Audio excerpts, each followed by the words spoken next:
Grabe ang prosi naman nito. Paano ba tulutuin? OMG. Give it to me like.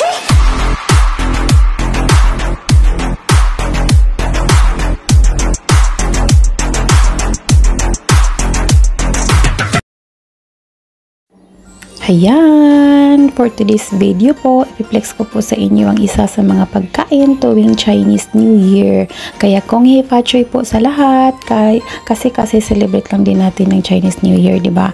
So ayan, so ito pong pagkain na to ay tinatawag nilang Pon Choy, mga kaberlis. Ayan, at ang Pon Choy po mga kaberlis ay isang traditional Cantonese festival meal po na naglalaman ng mga layer ng iba't ibang mga ingredients at siniserve ito sa isang large wooden or porcelain or metal basin po na tinatawag nilang pon. At ang Pon Choy po ay siniserve po ito sa mga special celebration tulad ng wedding, ancestor worship, and festival at lalong-lalo na po yung Chinese New Year. Kaya ihanda natin ang ating Pon Choy mga kaberlis kasi nga 'di ba Chinese New Year lang. So ayan, napaka-protein pa kaya kailangan natin siyang i-reheat para maging malambot. At naganda na nga ako nito ng napakalaking pot para isilid ko na siya dito.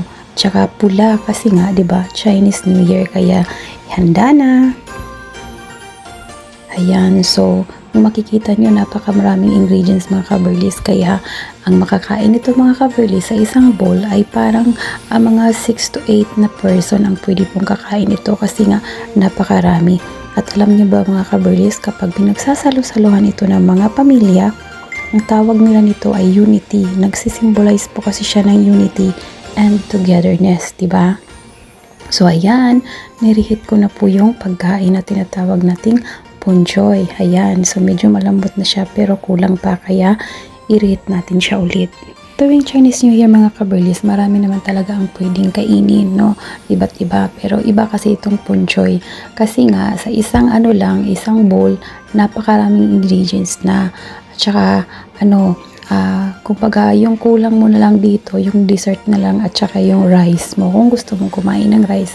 Pero ako, kapag kumain ako nito mga kaberlis, kukain talaga ako ng rice kasi po ang soup po nito ay napakasarap po. Yes, oo, kaya tuwing may handaan na ganito talagang mapapa-rice ako, mapapa-only rice talaga ako nito kasi yung sabaw niya kasi ang sarap-sarap po mga kaberlis. Ayan, medyo malambot na yung Pon Choy natin kaya pwede na po tayong makakain saglit-saglit. Kain po mga kaberlis and thank you for watching. Bye-bye!